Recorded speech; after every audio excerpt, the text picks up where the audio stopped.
Good morning, good morning, good morning. Excuse me, I gotta go turn the light on.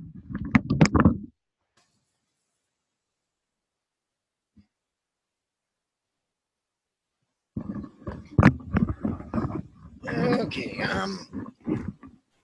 I'm back, and we'll probably be finishing up on this today. I believe we're almost to the end, and then we'll go into book 2, actually, which is called The 10th Insight. But without further ado,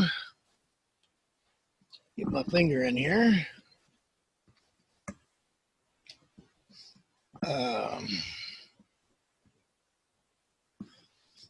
Actually, no, give me 1 minute. I gotta go get myself a glass of water.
All right, I apologize for short interruption there, but I kind of like, when you do it live, it's live.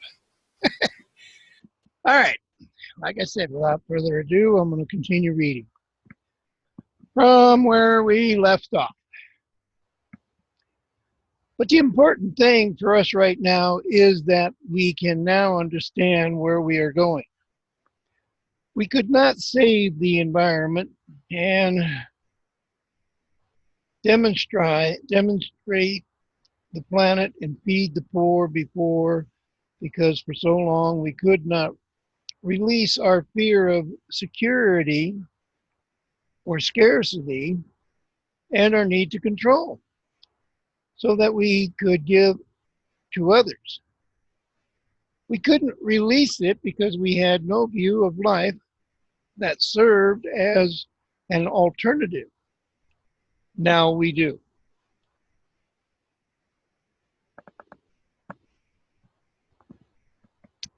He looked at Bill. But wouldn't we need a cheap source of energy? Fusion, superconductivity, artificial intelligence, Bill said. The technology is automate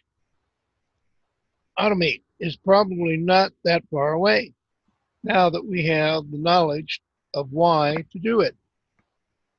That's right, Dobson said. The most important thing is that we see the truth of this way of life. We're here on this planet not to build personal empires of control, but to evolve. Paying others for their insights will become the transformation, and then as more and more parts of the economy are automated, currency will disappear altogether. We won't need it. If we are correctly following our intuitive guidance, then we will take only what we need and will understand. Bill interjected. That's The natural areas of the earth have to be nurtured and protected for the sources of incredible power that they are. As Phil spoke, our full attention went to him. He seemed surprised by the lift it provided. I haven't studied all of the insights, he said, looking at me. In fact, after the guard helped me escape, I might not have kept this part of the ninth at all if I hadn't ran into you earlier. I remembered what you said about this manuscript being important. But even though I haven't read the other insights, I do understand the importance of keeping the automation in harmony with the energy dynamics of the earth. My interest has been forest and the part they play in the ecosphere, he continued. I know now that it's always has been ever since I was a child. The ninth insight says that as the human race evolves spiritually, we will voluntarily decrease the population to a point sustainable by the earth.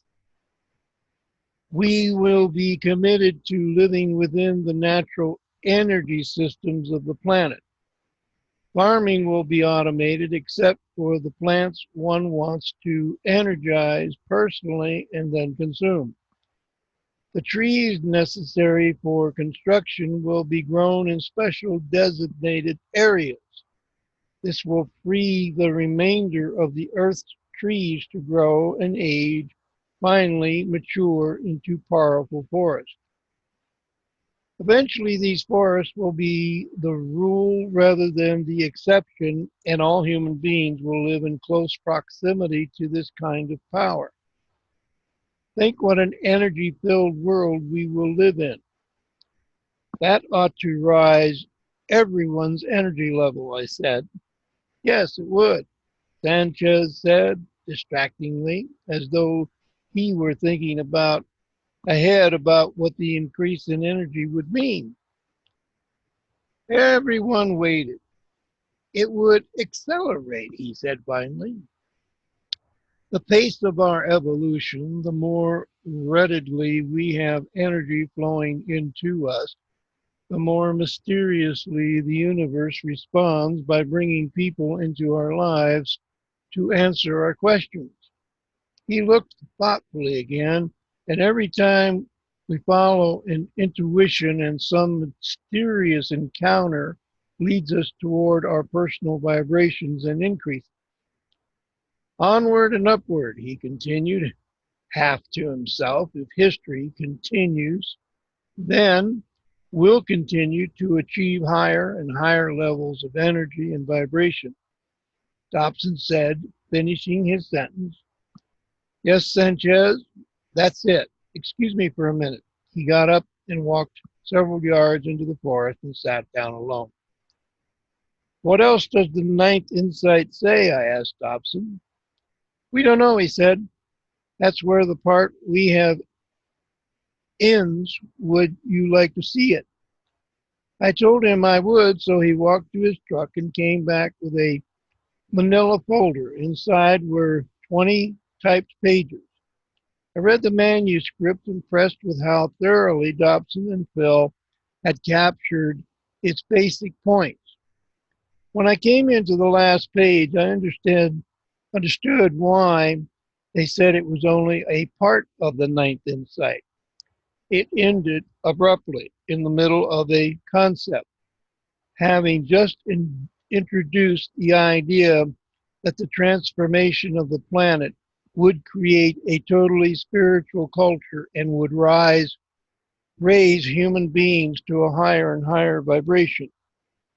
It suggested that this rise would lead to the occurrence of something else. But it didn't say that. Say what? After an hour, Sanchez stood up and walked over to me. I had been content to sit with the plants, observing their incredible energy field. Dobson and Phil were standing behind their Jeep talking. I think we should go On to Equitus, he said. What about those soldiers? I asked. I think we should risk it. I've had a clear thought that we can make it through if we leave right now. I agreed to go with his intuition, and we walked over and told Dobson and Phil our plans. Both men supported the idea. Then Dobson said, we're also been discussing what to do. We're going directly to the Celestine ruins, I think. Maybe we can help save the rest of the Ninth Insight. We bade them goodbye and drove north again.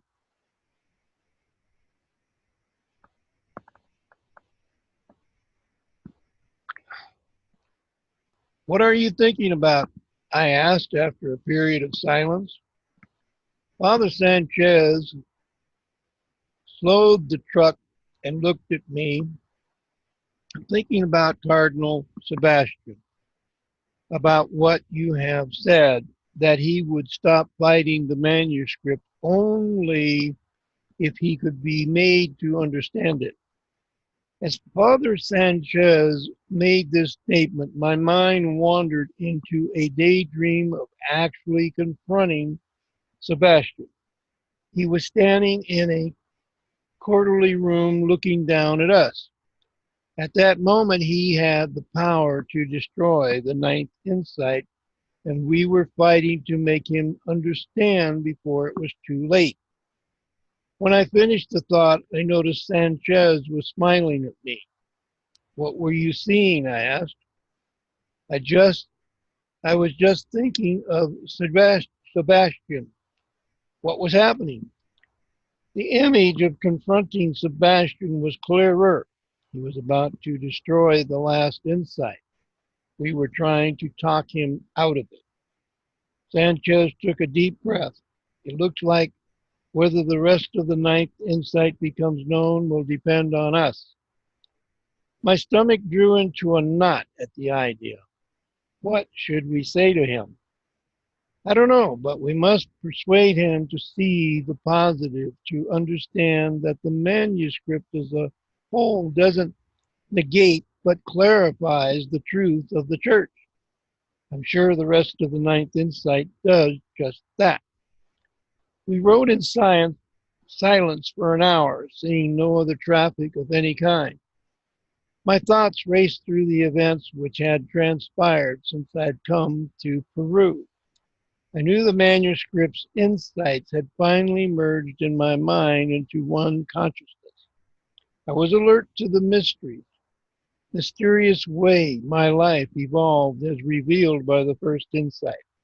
I knew that the whole culture was sensing this mystery again as well, and we were in the process of constructing a new worldview, as pointed out by the second. The third and the fourth had showed me that the universe was in reality a vast system of energy and that human conflict was a shortage of and a manipulation for this energy. The fifth insight revealed that we could end this conflict by receiving an impouring of this energy from a higher source. For me, this ability had almost become habit. The sixth, that we could clear out our old repeated dramas and find our true selves, was also permanently etched in my mind. And the seventh had set in motion the evolution of these true selves. Through, through question, intuition of what to do, and answers. Staying in this magic flow was truly the secret of happiness. And the eighth, knowing how to relate in a new way to others, bringing out in them the very best, was the key to keeping the mystery operating and the answers coming. All the insights had integrated into a consciousness that felt like a heightened sense of alertness and expectation. What was left, I knew, was the ninth. which revealed where our evolution was taking us. We had discovered some of it. What about the rest? Father Sanchez pulled the truck to the side of the road. We're within 4 miles of Cardinal Sebastian's mission, he said. I think we should talk. Okay. I don't know what to expect, but I presume all we can do is drive right in. How large a place is this? Large. He has developed this mission for 20 years. He selected this location to serve the rural Indians from whom he felt had been neglected. But now students come from all over Peru. He has an administrative duties with the church organization in Lima, but this is his special project. He is totally devoted to this mission. He looked directly into my eyes. Please stay alert. There may come a time when we need to help each other. After saying this, Sanchez drove ahead. For several miles, we saw nothing. Then we passed two military jeeps parked at the right side of the road.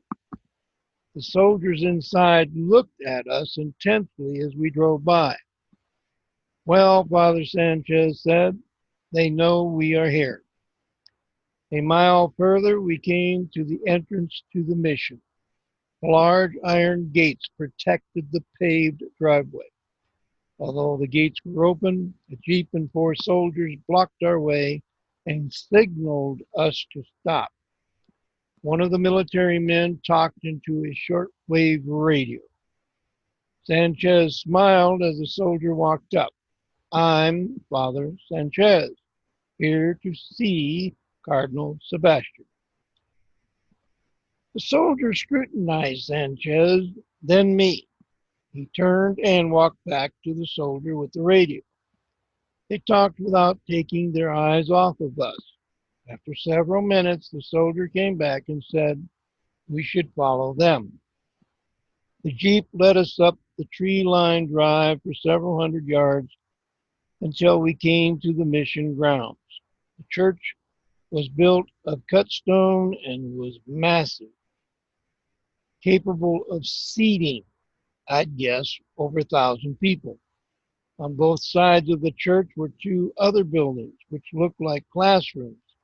Both were 4 stories high. This place is impressive, I said. Yes, but where are the people? He asked. I noticed the paths and the walkways were empty. Sebastian runs a famous school here, he said. Why are there no students? The soldiers led us to the entrance of the church and asked us politely but firmly to get out and follow them inside. As we walked up the cement steps, I could see several trucks parked behind an adjacent building. 30 or 40 soldiers stood at attention nearby. Once inside, we were led through the sanctuary and asked to enter a small room. We were searched thoroughly and told to wait. The soldiers left and the door was locked. Where is Sebastian's office? I asked. Further back toward the rear of the church, he said. The door suddenly opened. Flanked by several soldiers stood Sebastian. His posture was tall and erect.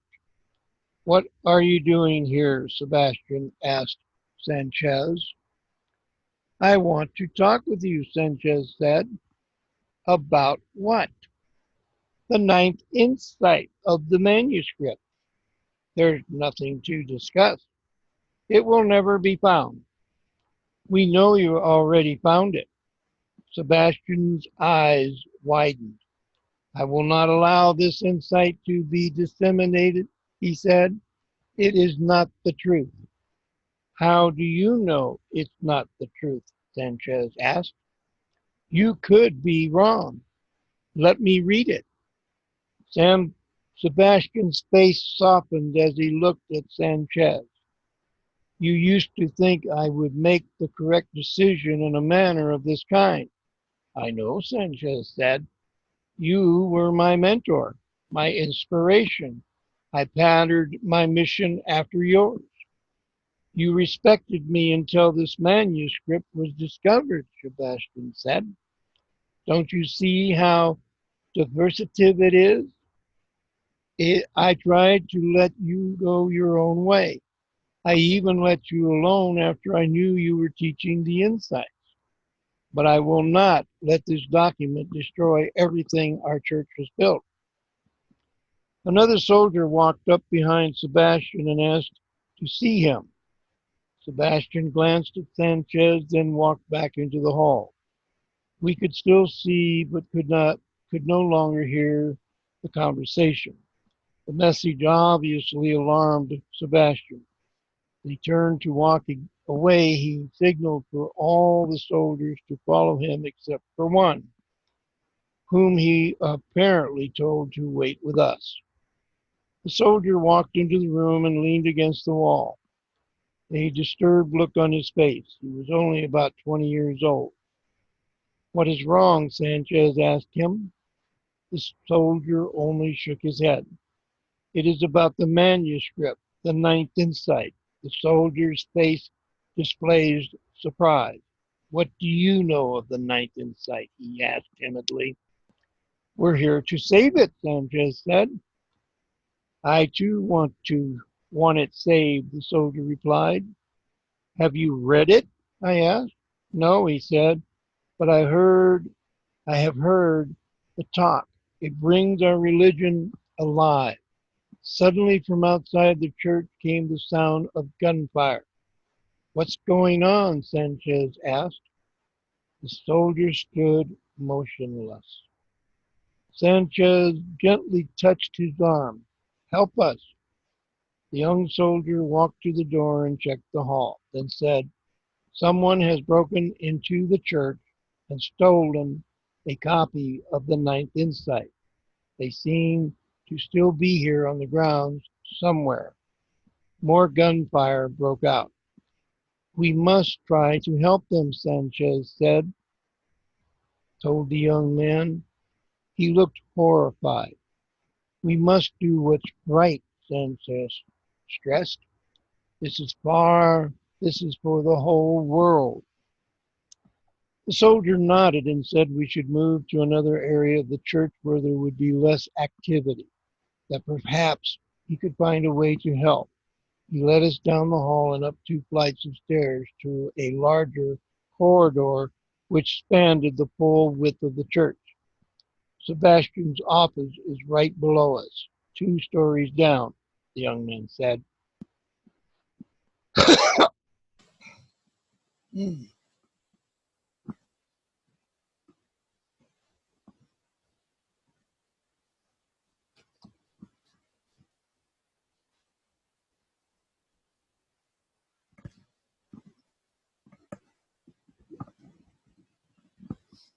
Sorry about that interruption.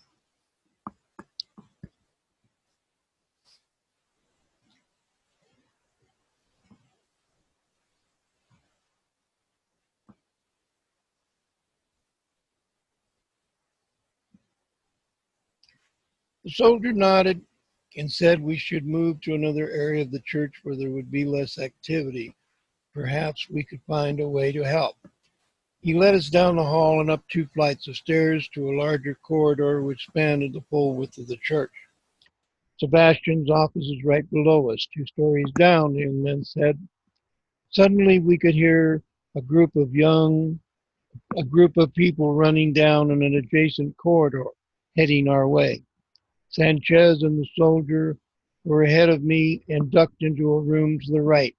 I knew I couldn't reach that room, so I ran into the one next to it and closed the door. I was in a classroom, desk, podium, closet. I ran to the closet, found it unlocked, and squeezed in amid boxes and several musty-smelling jackets. I attempted to conceal myself as best I could, but I knew if anyone checked the closet, I would be discovered. I tried not to move, nor even to breathe. The door to the classroom squeaked open, and I could hear several people enter and walk about the room. One seemed to be coming toward the closet, then stopped and headed in the other direction. They were talking loudly in Spanish, then silence, no movement. I waited 10 minutes before I slowly cracked the closet door and looked out. The room was empty. I walked to the door. There was no indication of anyone outside. I quickly walked to the room where Sanchez and the soldier had hidden. To my surprise, I found it was not a room at all, but a hallway. I listened but could hear nothing. I leaned against the wall, feeling anxiety in the pit of my stomach. I quickly called out Sanchez's name. No response.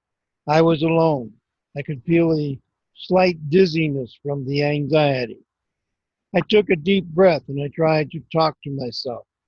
I had to keep my wits about me and increase my energy. For several minutes I struggled until the colors and shapes in the hallway had more presence. I tried to project love.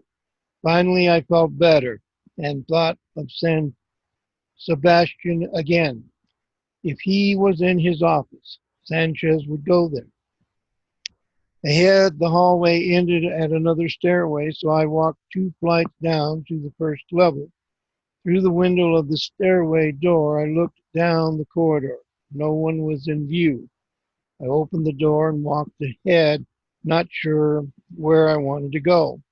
Then I heard Sanchez's voice coming from a room in front of me.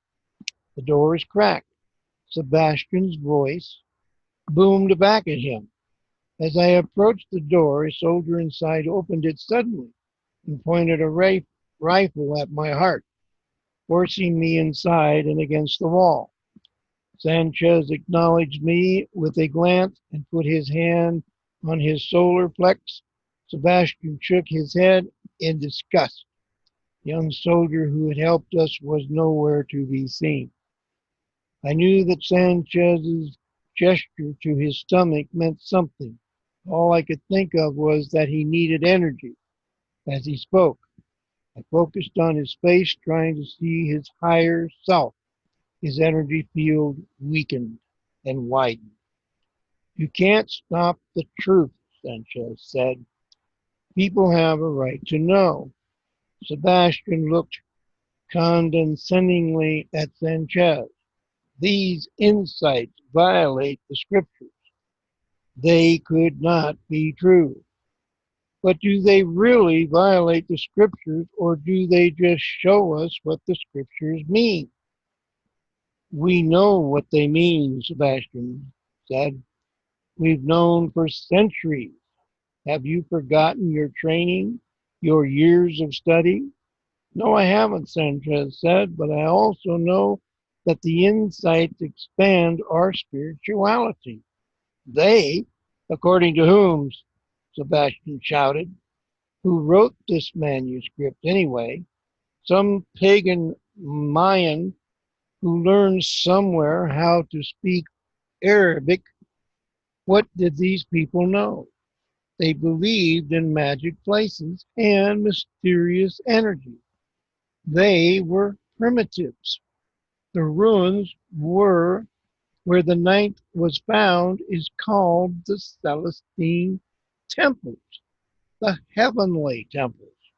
What could this culture possibly know about heaven? Did their culture endure? He continued. No. No one knows what happened to the Mayans. They just disappeared without a trace. And you want us to believe this manuscript, this document, makes it sound as though humans are in control, as though we are in charge of change in the world. We are not. God is. The only issue humans face is whether to accept the scriptural teachings and thereby win our own salvation. But think about that, Sanchez replied. What does accepting the teachings and winning salvation really mean? What is the purpose through which this happens? Doesn't the manuscript show us the exact process of becoming more spiritual, connected, saved, the way it actually feels? And doesn't the eighth and ninth show us what would happen if everyone were acting this way? Sebastian shook his head and walked away, then turned and looked at Sanchez piercingly. You haven't even seen the ninth insight. Yes, I have. Part of it. How? Part of it was described to me before we arrived here. I read another section a few minutes ago.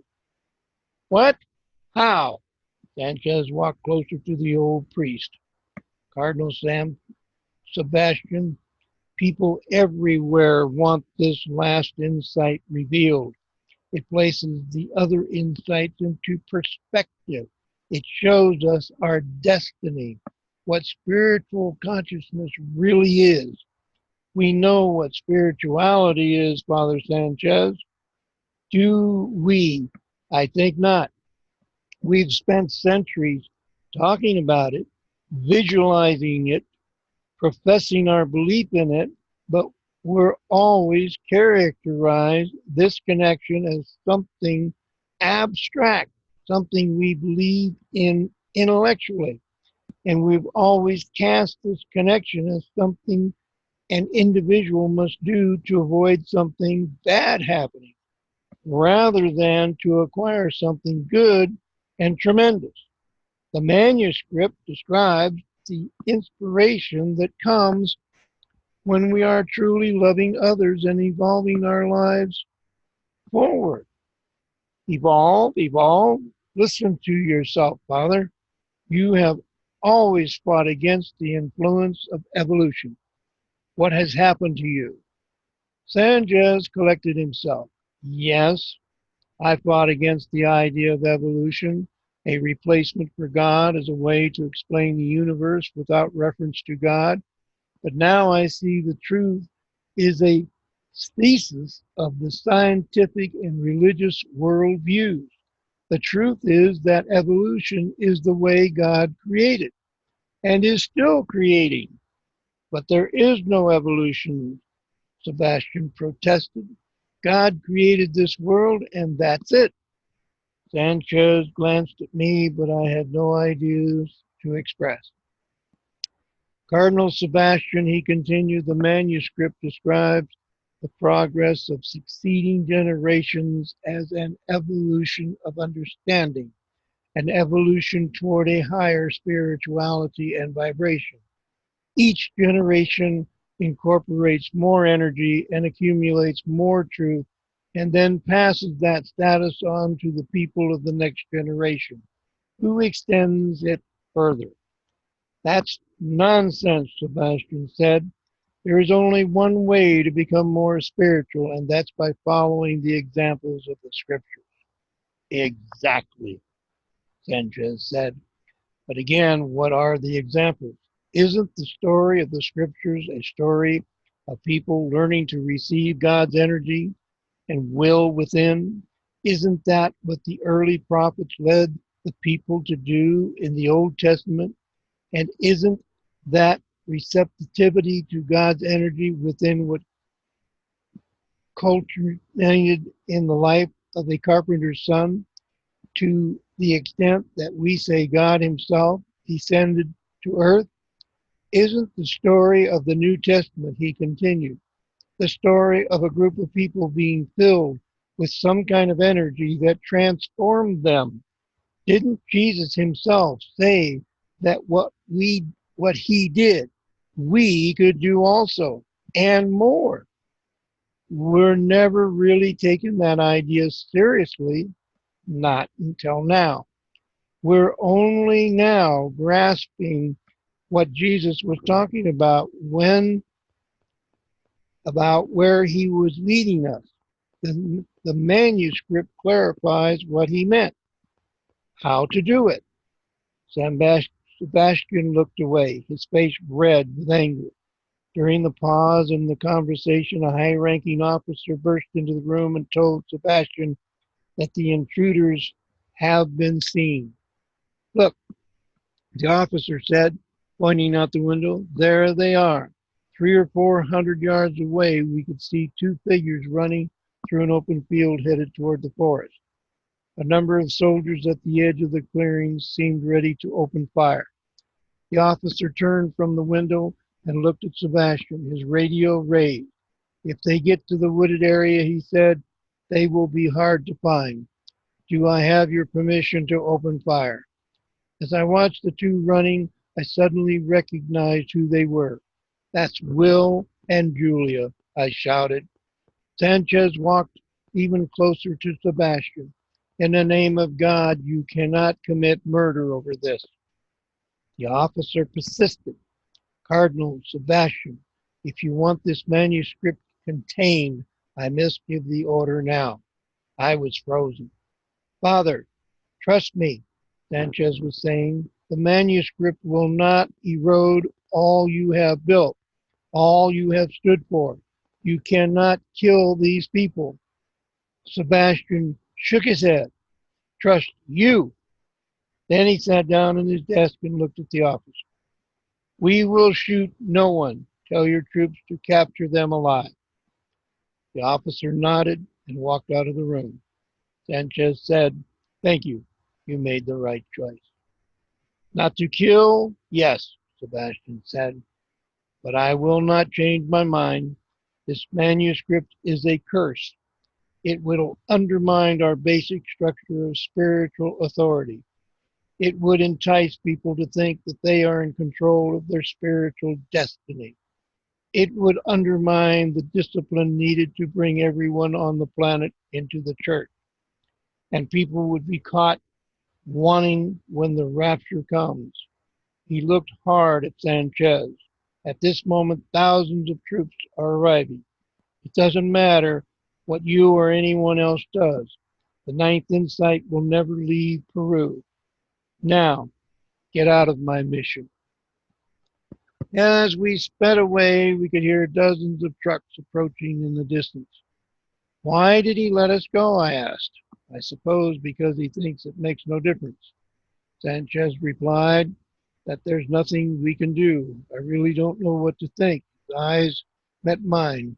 We didn't convince him, you know. I too was confused. What did it mean? Perhaps we hadn't been there to convince Sebastian after all. Perhaps we were just supposed to delay him. I glanced back at Sanchez. He was concentrating on driving and searching the roadside for any sign of Will and Julia. We had decided that we would double back in the direction they had been running, but so far we had seen nothing. As we rode, my mind wandered to the Celestine ruins. I imagined what the site looked like. The tiered excavations, the scientists' tents, the looming pyramidal structures in the background. They don't seem to be in these woods, Sanchez said. They must have had a vehicle. We must decide what to do. I think we should go to the ruins, I said. He looked at me. We might as well. There's nowhere else to go. Sanchez made a turn to the west. What do you know of these ruins? I asked. They were built by two different cultures, as Julius said. The first, the Mayans, and a thriving civilization there. Though most of these temples were further north in the Yucatan, mysteriously all signs of their civilization suddenly vanished about 600 BC without apparent cause. The Incas developed another civilization afterward at the same location. What do you think happened to the Mayans? Sanchez glanced at me. I don't know. We rode for several minutes in silence, and then I suddenly remembered that Father Sanchez had told Sebastian he had read more of the Ninth Insight. How did you see more of the Ninth Insight? I asked. The young soldier who helped us knew where another part was being hidden. After you and I were separated, he took me to another room and showed it to me. It added only a few more concepts to what Phil and Dobson told us, but it gave me the points I used with Sebastian. What did it say specifically? The manuscript would clarify many religions and would help them fulfill their promise. All religions. it says, is about humankind finding relationship to one higher source. And all religions speak of a perception of God within a perception that fills us, makes us more than we were. Religions become corrupted when leaders are assigned to explain God's will to the people instead of showing them how to find this direction within themselves. The manuscript says that sometime in history, one individual would grasp the exact way of connecting with God's source of energy and direction and would thus become a lasting example that this connection is possible. Sanchez looked at me. Isn't that what Jesus really did? Didn't he increase his energy and vibration until he was light enough to? Sanchez ended his sentence without finishing it and seemed to be in deep thought. What are you thinking? I asked. Sanchez looked perplexed. I don't know. The soldier's copy ended right there. It said that this individual would blaze a path that the whole human race was destined to follow, but it didn't say where this path led. For 15 minutes we rode in silence. I attempted to receive some indication of what would happen next, but I could think of nothing. I seemed to be trying too hard. There are ruins, Sanchez said, ahead through the forest to the left of the road. I could make out three large pyramidal shaped structures. After we parked and walked closer, I could tell the pyramids were constructed of cut stone and were spaced equal distances apart, about 100 feet. Between them was an area paved with a smoother stone. Several excavation sites were dug into the base of the pyramids. Look there, Sanchez said, pointing toward the more distant pyramid. A long figure was sitting in front of the structure as we walked that way. I noticed an energy in my energy level. By the time we reached the center of the paved area, I felt incredibly energized. I looked at Sanchez and he raised an eyebrow. When we got closer, I recognized the person by the pyramid to be Julia. She sat cross-legged and held several papers in her lap. Julia, Sanchez called. Julia turned and stood up. Her face seemed iridescent. Where's Will? I asked. Julia pointed to her right. There, perhaps 100 yards away, was Will. He seemed to be glowing in the fading twilight. What is he doing? I asked. The ninth, Julia replied, holding the papers toward us. Sanchez told Julia that we had seen some of the insights, the part which foretold of a human world transformed by conscious evolution. But where does this evolution take us? Sanchez said. Julia didn't answer. She stood, held up the papers in her hands as though she expected us to read her mind. What? I asked. Sanchez reached over and touched my forearm. His look reminded me to stay alert and to wait. The ninth reveals our ultimate destiny, Julia said. It makes it all crystal clear. It iterates that as humans, we are the accumulation of the whole evolution. It talks about matter beginning in a weak form and increasing in complexity, element by element, and species by species, always evolving into a higher state of vibration.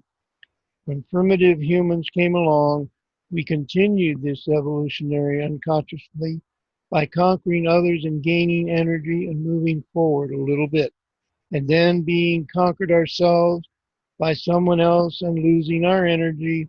This physical conflict continued until we invented democracy, a system that didn't end the conflict but shifted it from physical to a mental level. Now, Julia went on, we're bringing this whole process into consciousness. We can see that all human history has prepared us to achieve conscious evolution. Now we can increase our energy and experience the consciousness consciously. This carries evolution onward at a faster pace, lifting our vibrations even higher. She hesitated for a moment, looking at each of us, then repeated what she had said. Our destiny is to continue to increase our energy level, and as our energy level increases, the level of vibration in the atoms of our bodies increase. She hesitated again. What does that mean? I asked. It means, Julia said, that we are getting higher, more purely spiritual. I looked at Sanchez. He was focused intensely on Julia.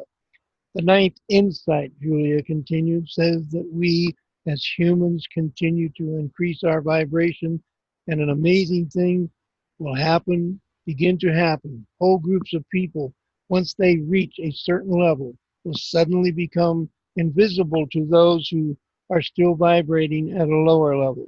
It will appear to be the people on this lower level that the others just disappeared, but the group themselves will feel as though they are still right here, only they will feel lighter. As Julia talked, I noticed her face and body changing somewhat. Her body was taking on the characteristics of her energy field. Her features were still clear and distinct, but it was no longer muscles and skin at which I was looking. She looked as though she were made of pure light, glowing from within. I looked at Sanchez. He appeared the same way. To my amazement, everything appeared this way. The pyramids, the stone under our feet, the surrounding forest, my hands, the beauty I was able to perceive had increased beyond anything I had experienced before, even when on the ridgetop. When humans begin to raise their vibrations to a level where others cannot see them, Julia continued, it will signal that we are crossing the barrier between this life and the other world from which we came and to which we go after death. This conscious crossing over is the path shown by Christ. He opened up to the energy until he was so light he could walk on water. He transcended death right here on earth and was the first to cross over, to expand the physical world into the spiritual. His life demonstrated how to do this. And if we connect with the same source, we can head the same way step by step. At some point, everyone will vibrate highly enough so that we can walk into heaven in our same form. I noticed Will was walking slowly toward us. His movements seemed unusually graceful, as though he was gliding. The insight says, Julie went on, that most individuals will reach this level of vibration during the third millennium, and in the groups consisting of the people with whom they are most connected. But some cultures in history have already achieved the vibrations. According to the ninth insight, the Mayans crossed over together. Julia abruptly stopped talking from behind us. We heard muffled voices in Spanish. Dozens of soldiers were entering the ruins, coming right for us. To my surprise, I was unafraid. The soldiers continued to walk in our direction, but strangely, not directly toward us. They can't see us, Sanchez said. We're vibrating too highly. I looked again at the soldiers. He was right. They were walking 20 feet or 30 feet to our left, completely ignoring us. Suddenly, we heard loud shouts in Spanish by the pyramid to our left. The soldiers closest to us stopped and ran in that direction.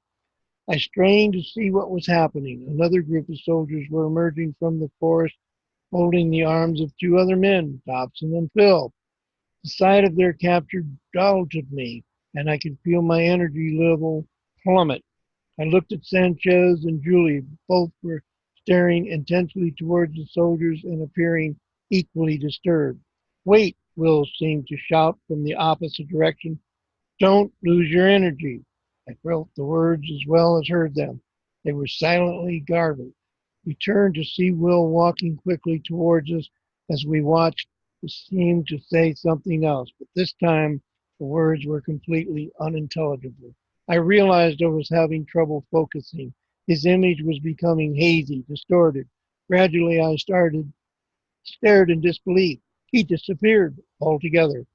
Julie turned to face Sanchez and me. Her energy level seemed lower, but else she was completely undaunted, as though whatever had just happened clarified something. We weren't able to maintain the vibration, she said. Fear lowers one's vibration tremendously. She looked toward the spot where Will had faded from view. The ninth insight says that while some individuals may cross over schematically, a general rapture will not occur until we have abolished fear, until we can maintain a sufficient vibration in all situations. Julie's excitement grew. Don't you see, we can't do it yet, but the role of the ninth insight is to help create that confidence. The ninth insight is the insight of knowing where we are headed. All of the other insights create a picture of the world as one of incredible beauty and energy, and of ourselves increasing our connection with and thus seeing this beauty. The more beauty we can see, the more we evolve. The more we evolve, the higher we vibrate. The ninth insight shows us that ultimately our increased perception and vibration will open us up to a heaven that is already before us. We just can't see it yet. Whenever we doubt our path or lose sight of the progress, we must remember what we are evolving toward, what the process of living is all about. Reaching heaven on earth is why we are here, and now we know how it can be done, how it will be done. She paused momentarily. The ninth mentions that the tenth insight exists. I think it must be revealed. But she could not finish. A burst of machine gun fire ripped up the stone tiles by her feet. We all dived to the ground, our hands raised. No one spoke of the soldiers, came and confiscated the papers, and took each of us in a different direction.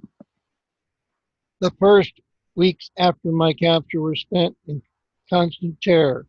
My energy level fell dramatically as one military officer after another questioned me, threatened me about the manuscript. I played the dumb tourist and claimed ignorance. After all, it was true that I had no idea who among the other priests had copies, or how widespread public acceptance of the document it had become. Gradually, my tactic worked. Over time, the soldiers seemed to grow tired of me and passed me on to a group of civilized authorities who took a different approach.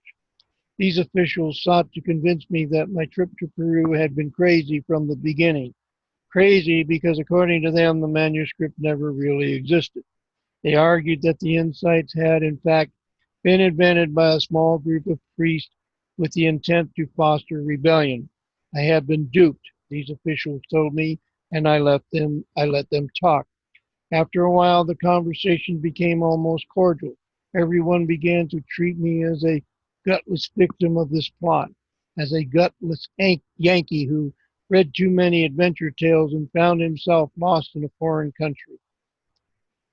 And because my energy was so low, I possibly would have become vulnerable to this brainwashing had something else not occurred. I was suddenly transferred from the military base where I was being held to a governmental compound near the airport in Lima, compound in which Father Carl was also being detained. The coincidence threw back some of my lost confidence. I was walking into the open courtyard when I first saw him sitting on a bench reading. I strolled over, restraining my exuberance and hoping I wouldn't attract attention from the officers inside the building. When I sat down, he looked up at me and grinned. I've been expecting you, he said. You have? He put down his book. I could see the daily light in his eyes. After Father Costos, I came to Lima, he explained. We were intimately detained and separated. I have been here in custody ever since. I couldn't understand why nothing seemed to be happening. Then I began to think repeatedly of you. He gave me a knowing look, so I figured you would show up. I'm grateful you're here, I said. Did anyone tell you what happened all at the Celestine ruins? Yes, Father Carl replied. I spoke briefly with Father Sanchez. He was held here for a day before being taken away. Is he all right? Did he know what happened to the others? And what about him? Were they going to imprison him? He had no information about the others. And as for Father Sanchez, I don't know. The government's strategy is to methodically search out and destroy all copies of the manuscript, then to treat the whole affair as a grand hoax. We all be thoroughly discredited, I imagine, but who knows what they will ultimately do with us.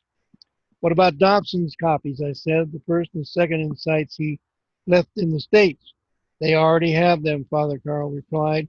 Father Sanchez told them that the agents of the government found out where they were hidden and stole them. Apparently, Peruvian agents have been everywhere. They knew about Dobson from the beginning and about your friend Charlene. And you think when the government is through, no copies will remain. I think it will be a miracle if any survive. I turned away, feeling my newfound energy diminished. You know what this means, don't you, Father Carl asked. I looked at him, but said nothing. This means, he continued, that each of us must remember exactly what the manuscript said. You and Sanchez didn't convince Cardinal Sebastian to release the manuscript, but you delayed him long enough for the ninth insight to be understood. Now it has to be communicated. You have to be involved in communicating it. His statement made me feel prison and my aloof drama affected inside me. I leaned against the back of the bench and looked away, which Father Carl laughed. Then at just that moment, we both realized several embassy officers were watching us from an office window. Listen, Father Carl said quickly, from now on, the insights will have to be shared between people. Each person, once they hear the message and realize the insights are real, must pass on the message to everyone who is ready for it. Connecting with the energy is something humans open to talking about and expecting otherwise. The whole human race can go back to pretending that life is about having power over others and exploiting the planet. If we go back to doing this, then we won't survive. Each of us must do what we can to get this message out. I noticed that the two officers were out of the building walking toward us. One more thing, Father Carl said, speaking lowly. What? I asked. Father Sanchez told me Julia had spoken of a 10th insight. It hasn't yet been found and no one knows where it might be. The officials were almost on us. I've been thinking, Father Carl continued, but they're going to release you. You may be the only one that can look for it. The men suddenly interrupted our conversation and escorted me toward the building.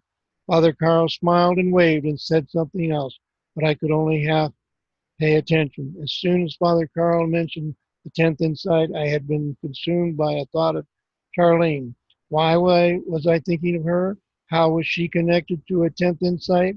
The two men insisted that I pack the few things I had and leave, and follow to the front of the embassy and into a state vehicle. From there, I was taken directly to the airport and up to a broadened concourse, where one of them smiled faintly and looked at me from behind thick glasses. He smiled, faded his hands behind a passport and a ticket for a flight to the United States, then told me in heavy Peruvian accent to never, never return. And that's it. I got to close it down because I've ran out of time. See you next time. Bye.